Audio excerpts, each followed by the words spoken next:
Baby boom! Dernièrement, on apprenait que l'animateur Joël Legendre et son conjoint allaient être les heureux papas de jumelles. La méthode de procréation choisie semble cependant aussi complexe que les règlements du quiz Paquet voleur. Joël et son conjoint ont tout d'abord commandé des ovules des États-Unis à l'aide d'un catalogue. La commande passée, les ovules leur ont été livrés à domicile. Ensuite a lieu l'importante étape de la fécondation. Joël et son conjoint doivent tout d'abord fournir la magique semence. Pour diminuer de 50% les chances que Joël ne se reproduise, les deux semences ont ensuite été mélangées. Les ovules sont ensuite fécondés en laboratoire, puis implantés dans l'utérus d'une amie Facebook du couple. Cette amie a accepté gratuitement, bien sûr, de devenir mère porteuse à la seule condition que Joël n'imite plus jamais Céline Dion dans les parties.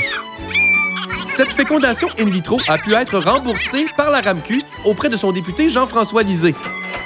On dit même que Lisée aurait accepté la demande de Joël de peur d'être invité à Alors on jase en guise de représailles. Cette nouvelle n'a pas manqué de susciter de vives réactions dans les médias et sur les réseaux sociaux. Joël est démoli à la lecture des articles et des commentaires. Il décide d'aller clarifier le tout à Tout le monde en parle. Quelques jours après la venue de Joël à son émission, Guilla confirmait sur le tapis rouge du gala artiste qu'il était lui-même enceint d'un troisième enfant, sans toutefois spécifier qui en était le père. Comme pour les jumelles de Joël, saurons-nous un jour qui est le véritable père de l'enfant de Guilla? À suivre!